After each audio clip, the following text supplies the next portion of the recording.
Hey everybody, welcome to the Muckrake Podcast. I'm Yates, Sexton. I'm here with Nick Hauselman. Buddy, I got shellacked by Winter Storm Blair. Shellacked. I'm so sorry to hear that. I've spent so many hours today shoveling snow. Do you remember, since you've relocated to California, do you remember at all what it's like to shovel snow? You know, when I think of something like that, all I have memories of as a kid, like making igloos and in the blizzards and stuff. But yeah, I guess I can remember it. And yeah, isn't there something, noble about the pursuit of lifting snow and putting it somewhere else? Is that noble? Is that how you see that? You see that as a noble pursuit? Zen, perhaps, even? No? I mean, there's labor to it. Yeah. There's But dignity. I guess there's dignity in that. I've never seen a storm like this before.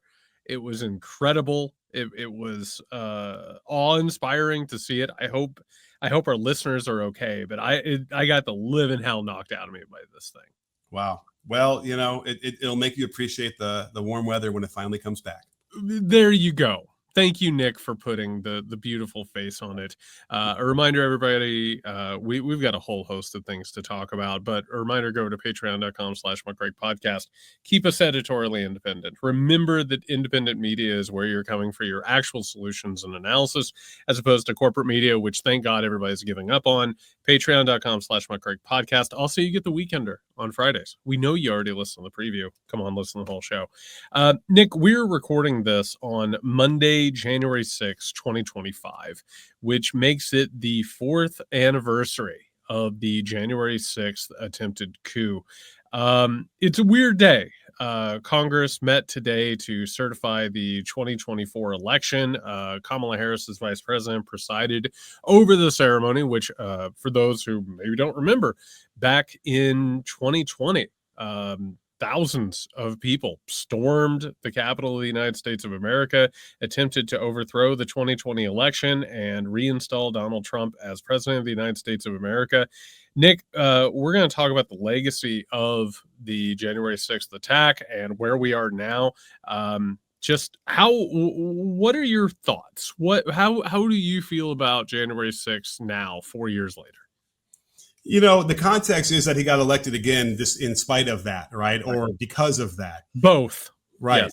And it's almost like, I kind of get the reasoning now, like the people have spoken.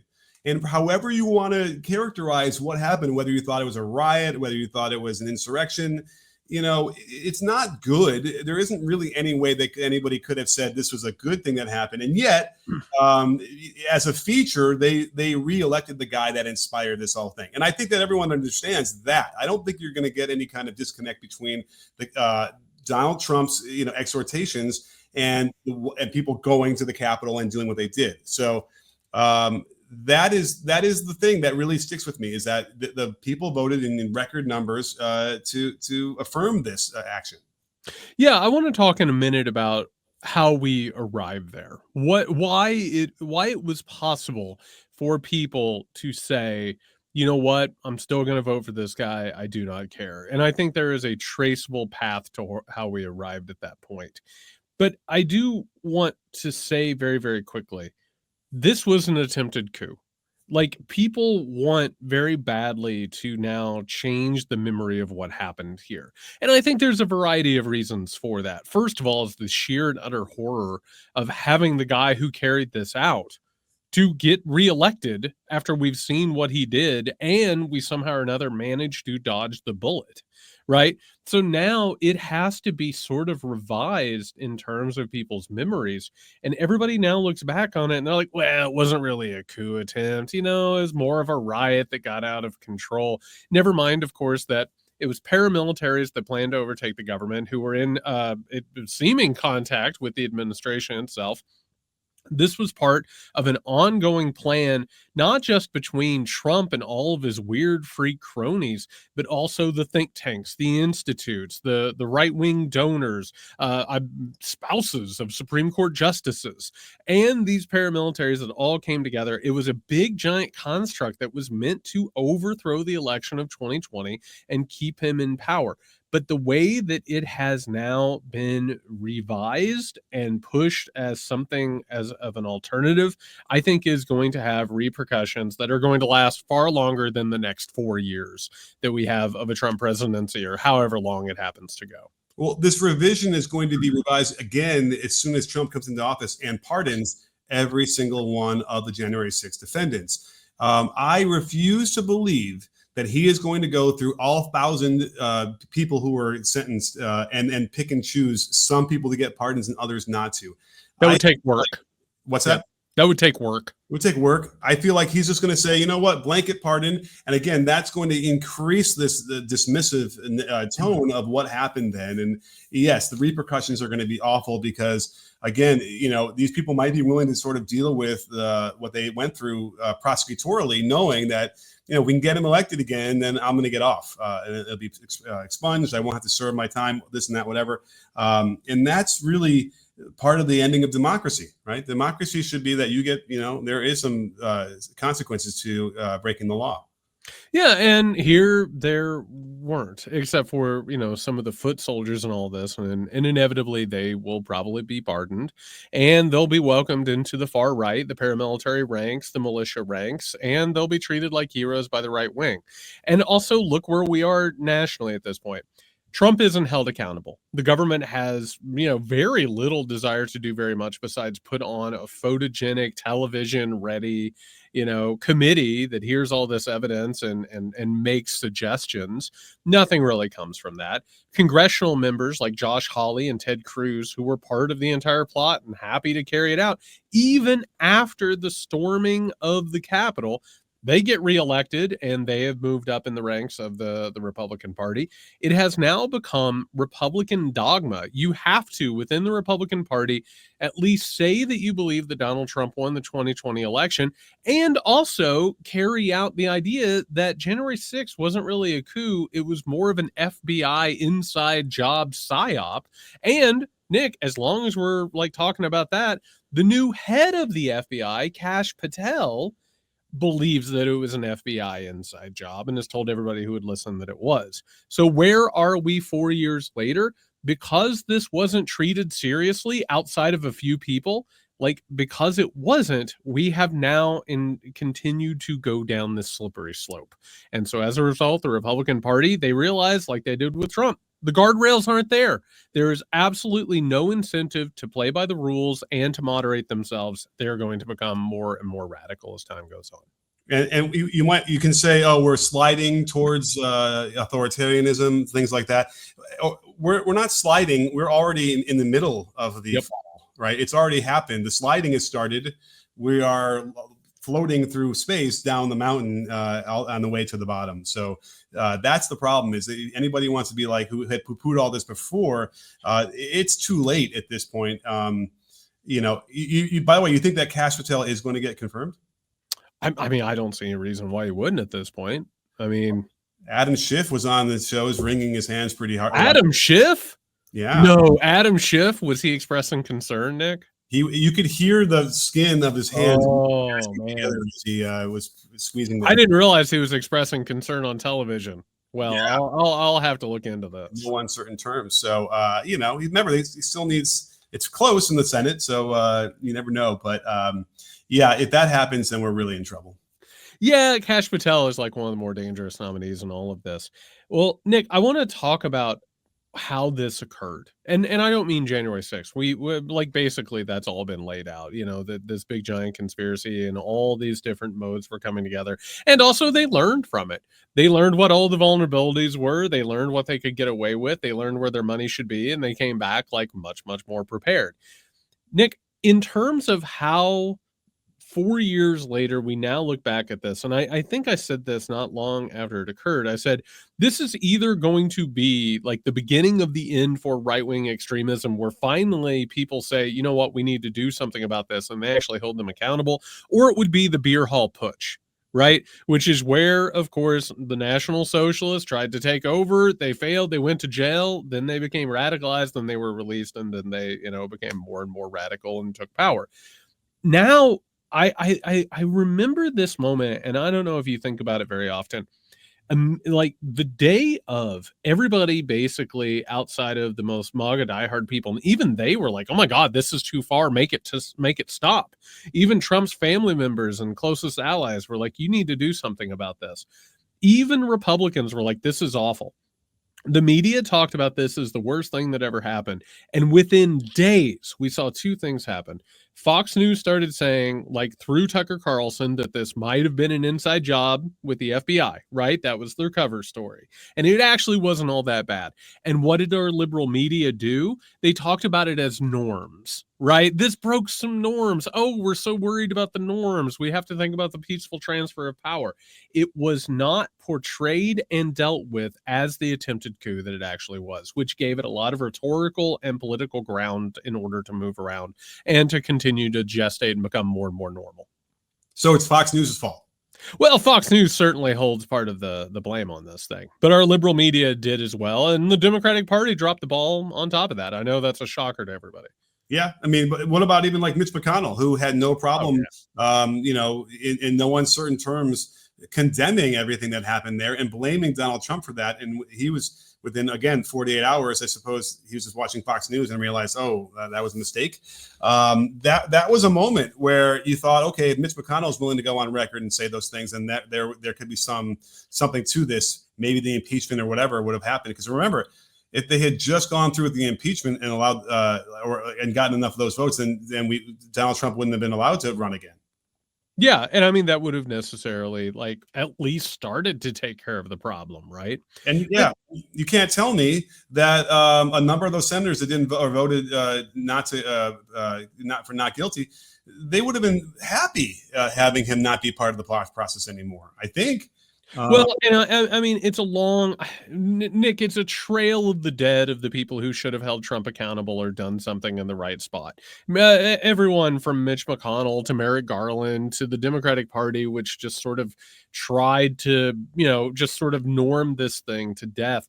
And what ends up happening, Nick, you brought it up, and I think this is essential in understanding. One of the last pushes that the Democratic Party and the Harris and Walz campaign made going into the November election was showing January 6th over and over and over again. Basically every ad, and they didn't put forth any sort of a program in terms of like how to change things, which is where this election hinged on. It was all that Donald Trump was a danger to democracy. Well, Nick, here's the thing. When democracy or liberal democracy or representative democracy, however you want to designate it, when it doesn't get you results and it doesn't make the world better, you don't care. You actually want people to do things like storm the Capitol if they're going to get things done.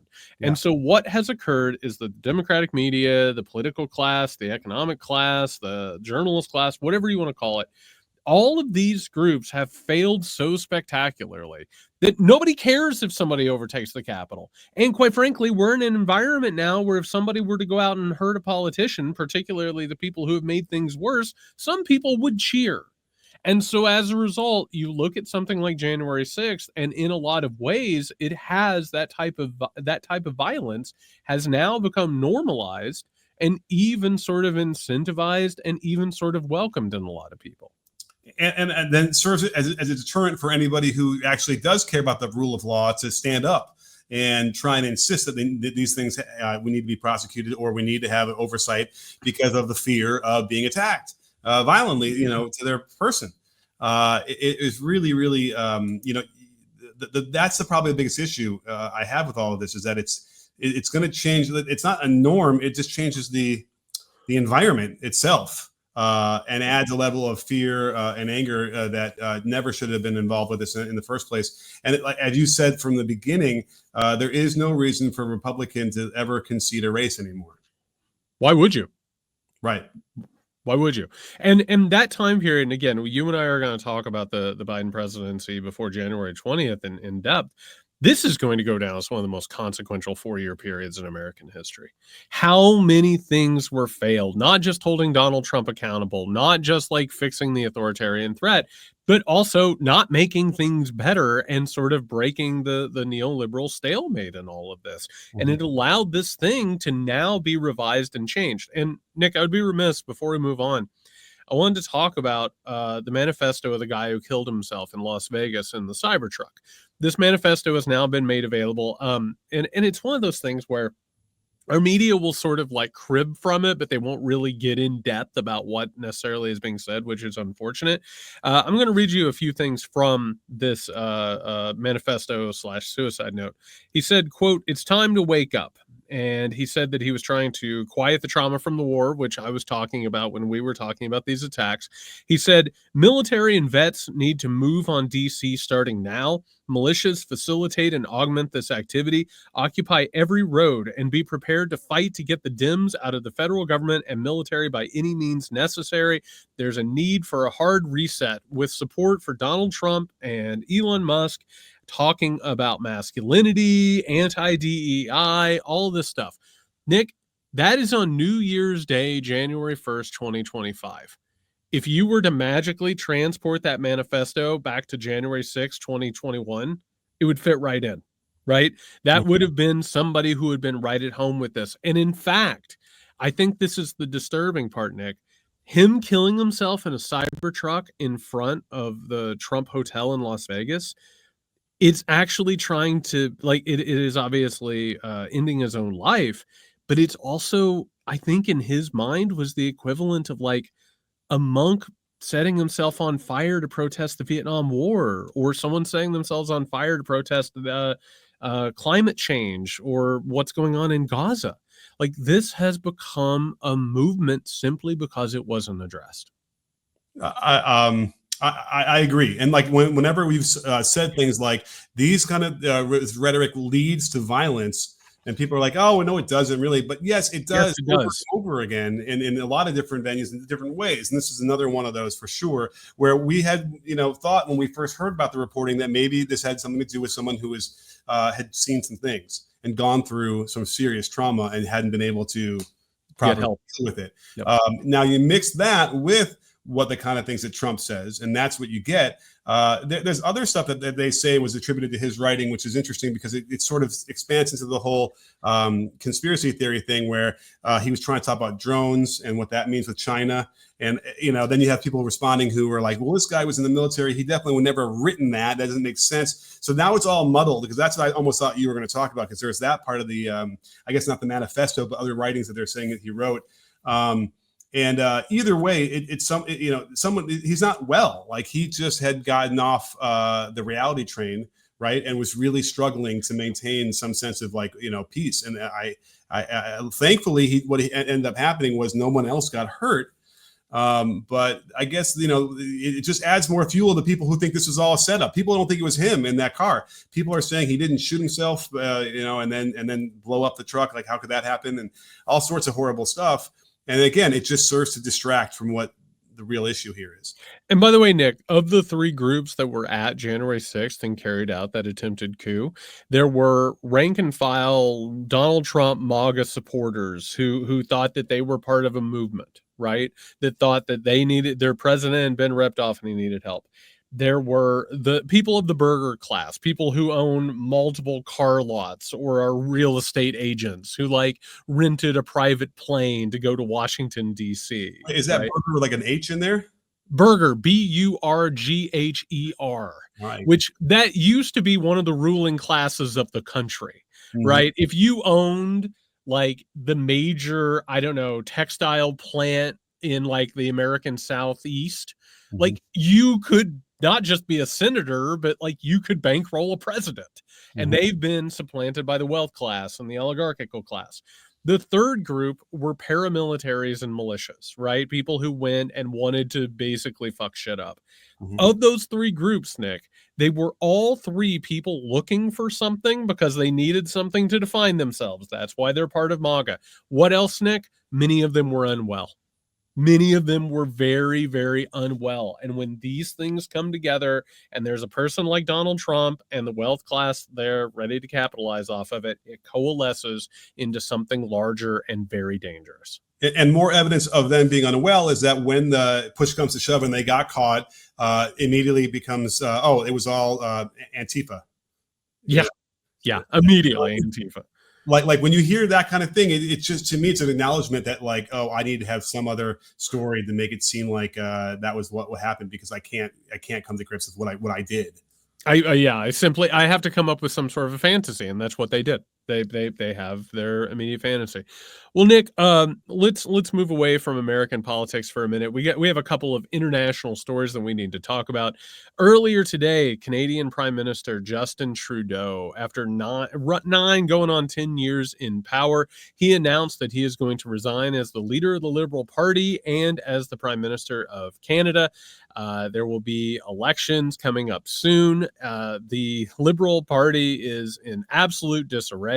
It looks like his rival, Pierre Poilievre of the Conservative Party, who we'll talk about in just a minute, is the overall favorite to win. But here is Justin Trudeau announcing his retirement.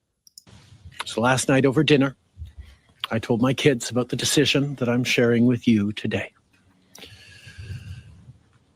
I intend to resign as party leader, as prime minister, after the party selects its next leader through a robust, nationwide, competitive process. Last night, I asked the president of the Liberal Party to begin that process. This country deserves a real choice in the next election, and it has become clear to me that if I'm having to fight internal battles, I cannot be the best option in that election. Nick, I don't know about you, but I still remember going back to the beginning of Trudeau's tenure. Do you remember when Trudeau, Macron, and Obama were just seen as like the next generation of leaders that were going to lead the Western democracies into like a new golden age? Do you remember that? I do. I mean, hey, he had a good run. I mean, listen, he had, 9 years in power. He has certainly alienated a lot of liberals and leftist and democratic socialists in Canada. He's leaving office, pretty largely not liked. And on top of that, they're going to see a conservative rise to power who is very Trump-like and going to see that country go in its own direction at this point. Do you think that there had any connection to Trump trolling him by calling Canada the 51st state? Absolutely, it did. So Trudeau had lost a lot of traction as the prime minister for a variety of reasons. For the same reasons that Macron is having trouble, for the same reasons why Germany's moving to the right, neoliberal moderates, right? Just market, liberals who in charge, and this moment has gotten away from them. He's lost a lot of power in that regard, Nick. And on top of that, like there has been like one right-wing conspiracy theory movement after another. Like we exported what we had. If you remember the Ottawa trucker convoy, which was largely funded by the same people who were funded January 6th. So that started chipping away at all of this. And by the time that Trump called Canada, basically saying that they were going to be the 51st state or that they were going to have 25% tariffs. Eventually, Trudeau had trouble within his own party about how to respond to that and what the strategy was going to be going forward. And so what we're actually seeing is that Canada is now going to move to the right because of the reactions to not just what has been occurring and the failure of neoliberal moderates, but also because they have to be in conversation with Donald Trump. So it is a lot of dominoes that are starting to fall simply because Donald Trump posted some things on Truth Social. I have to imagine that Trump sees and you really can't call him a progressive, but whatever you want to call Trudeau is somewhere center left.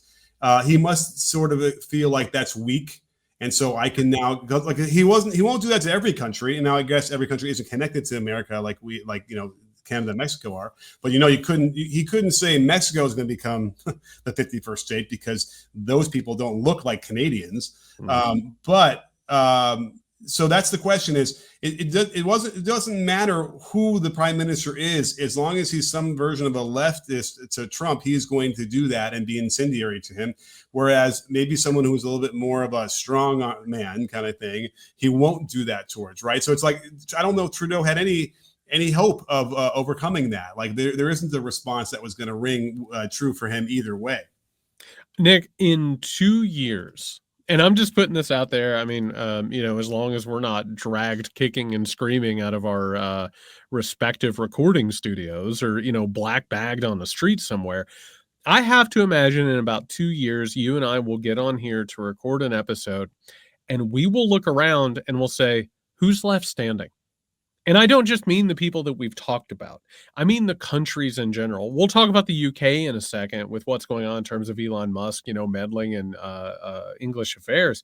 But like on top of that, like look what's happening in Germany, right? Look what's happening in Canada. Look what's happening in France.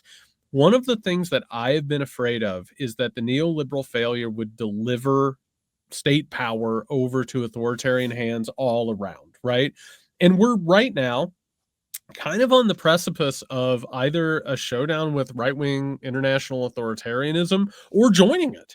And I mean, in Canada, I mean, you take a look at Polyev, this is all just it's just the MAGA playbook, just rehashed and rewarmed, right? Radical left socialist. And they're obsessed with utopian wokeism and all of their gender stuff. And by the way, saying this type of stuff in conversation with Jordan Peterson, like what has happened is that the right, particularly the authoritarian oligarchical movement, has figured out like this is just how you beat it.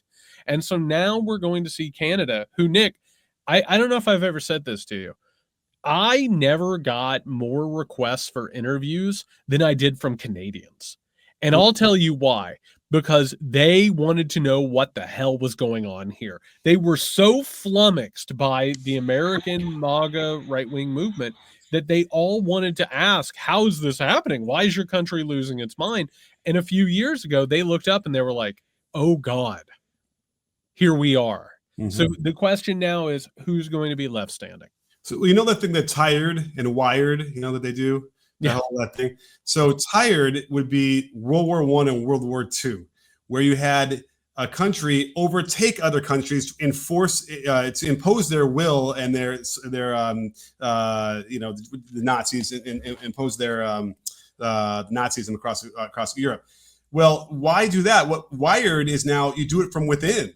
Right? Yeah, we'll talk more about that in a minute for sure. So so you don't need to like go out there and like conquer anybody anymore. You can do it through social media and you can do it through capturing the minds, and then it'll sprout from inside the country and then overtake it from inside out much easier than anything that the Germans needed to do in the world wars. Well, what's interesting about that, Nick, is that the Nazis and the fascists did try that. They did try and go ahead and win over the other countries of Western democracies. But guess what? Those countries all had leftists in the countries.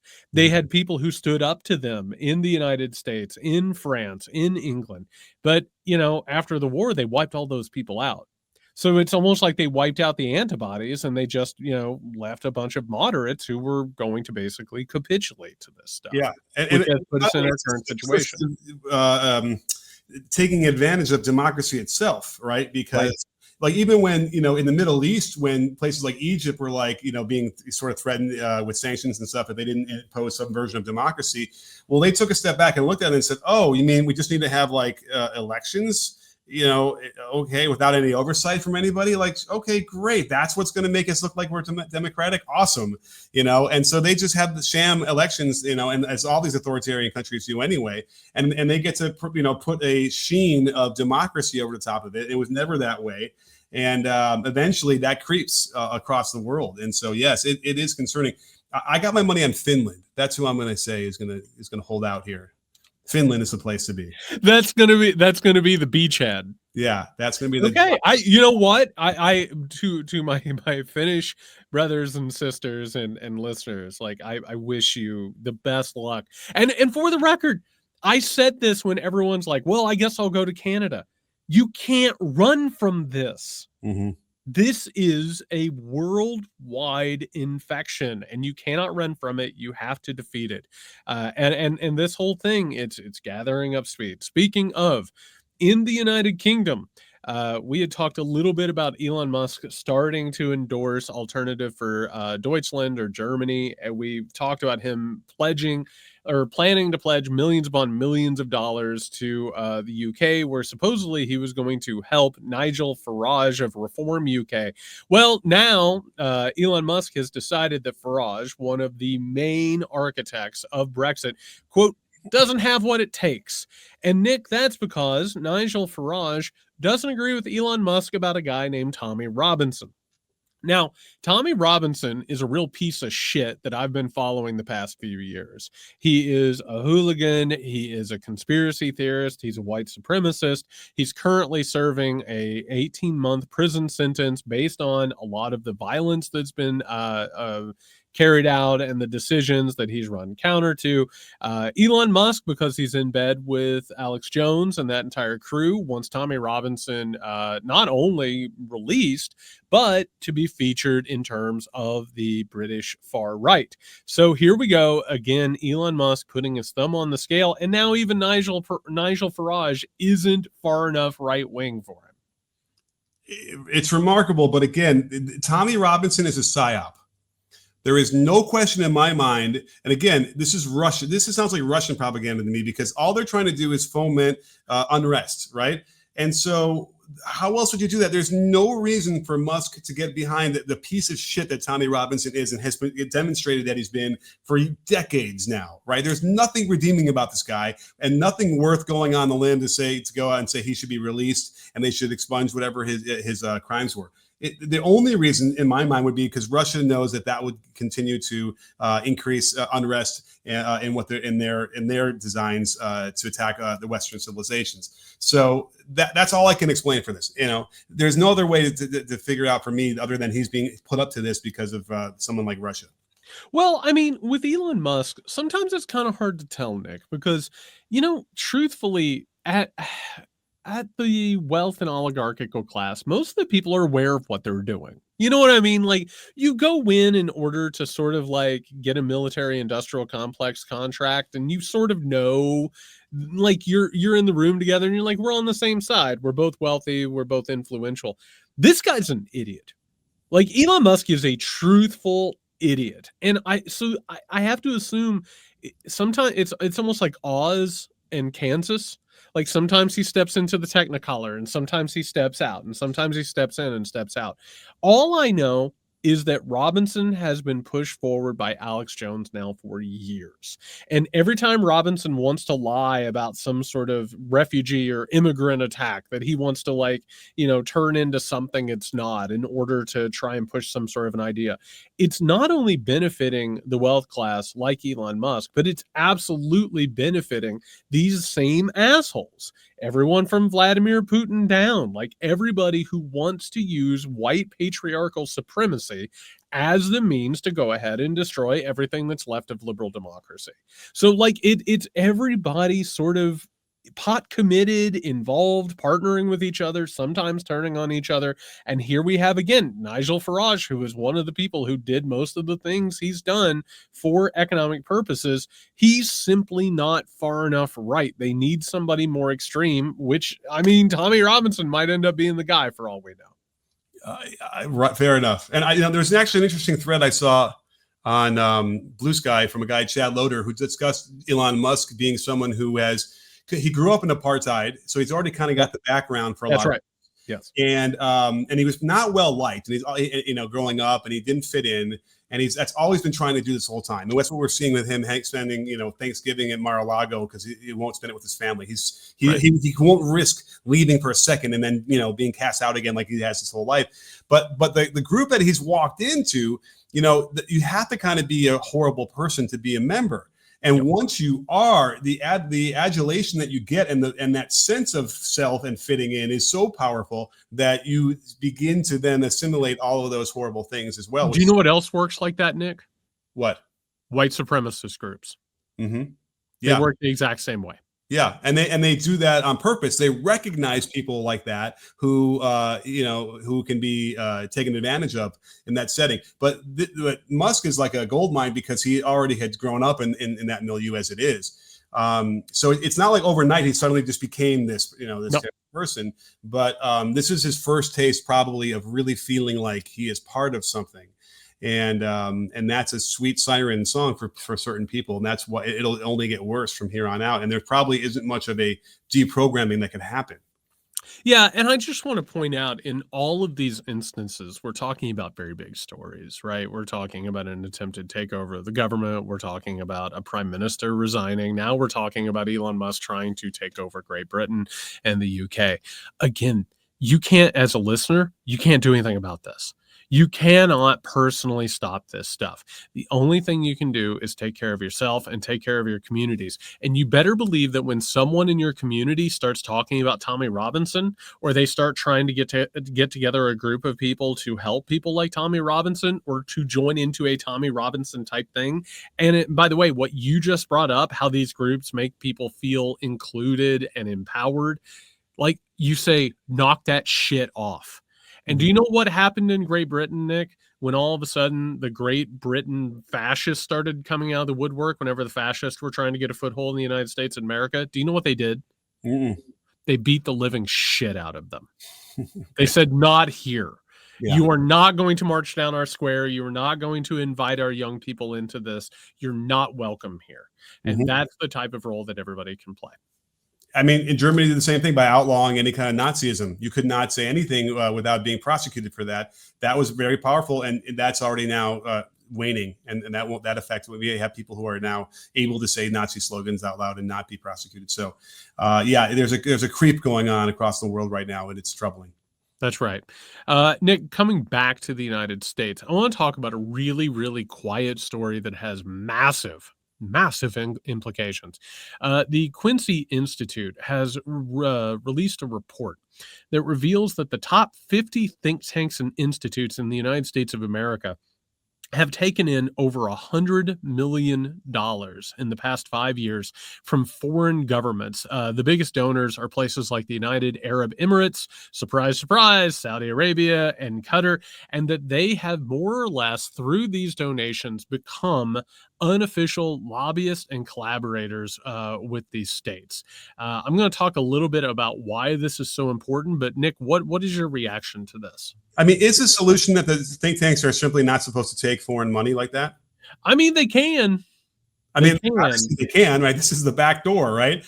And it's like, but so in a perfect world, they'd be like, whoa, that's too far. We cannot have that kind of influence, because obviously, why else would someone like UAE want to be involved with American think tanks, right? There's no other explanation in my mind other than they're trying to get one over on somebody.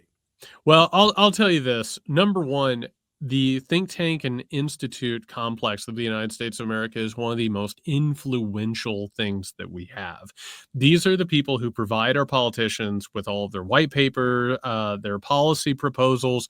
They're the ones who write the laws. They're the ones who create the controversies. They create the debate. They are more or less the arm by which the wealth class has controlled American politics for well over half a century now. That being said, Nick, this is a difference. In the past, it used to be the wealth class of the United States of America who were trying to sort of get themselves in a position to erode, the social safety net and also take over politics. Now that it's places like the United Arab Emirates, Saudi Arabia, and Qatar, and those are only the places that are on the list that are publicly available. We do not know how much other money is going through places like Brookings, Heritage, the Atlantic Council. We have no idea. Now that we know that, here's what it represents, Nick. It is the fact that oil and energy has allowed so much U.S. money to be pushed out to other countries and to be prioritized in terms of our trade relationships and our political relationships and resource relationships. It has made countries like Saudi Arabia and Russia so incredibly wealthy that they've been able to take that money and they're now investing it in U.S. properties as a weapon. So here we have, in this case, we have investments in U.S. media. We know that the Republican Party and conservative voices and personalities are swimming in this stuff. I mean, Ben Shapiro basically is like, floating above this, like with his little dumb voice. On top of that, we have communication. We have Twitter, which was bought with Saudi money, and God knows what else has Saudi money in it. We've got culture, golf, sports, entertainment, all of it. This is the money of empire, the cost of doing business, of keeping the American empire that is now coming all the way around. And this money in the think tank and institute complex is incredibly, incredibly destructive and important. You know, it's funny. It reminds me of what I think I talked about this a couple of weeks ago in terms of what capitalism is to like the everyday person. It's I'm struggling for any kind of money that I can then pay to buy some stuff, and then it comes back to me again. It's like this small little loop of Yep. that's all we're doing. We're working to get some money to buy some goods, to get some money, or to buy some goods. What you're describing though is a similar loop, but Yep. on an order of magnitude so great. Yep. And so influential that yes, it can shift the course of the human history basically with this kind of stuff. I mean, we know that Trump relies on a lot of these think tanks for his legal, exploits or strategy. Excuse me. These are the guys who are trying to come up with ways that they can game the system to again further the stripping of the United States and in a corrupt manner to make more money and get more power. I guess the only question I think I have for you is this any different than it always has been? It is changing because the center of power has moved, right? Because in the past, a lot of it was US nationals who were paying for this, who at least when they went to bed at night, like I assume when the Koch brothers went to bed at night, they were like, we're going to make America better. And this is how you make America better. And now it's like, how are we going to make Qatar, great? How are we going to basically turn Saudi Arabia into like the next sort of like superpower state? So what has actually occurred here is that we now have, and you brought up, Trump's entire relationship with think tanks. Think about Project 2025. He doesn't know what he's doing. He has no interest in understanding policy. He doesn't come up with this stuff, nor do most of the governors, state legislatures, and even members of the Republican Party. They don't write these bills. They're handed to them. They're photocopied.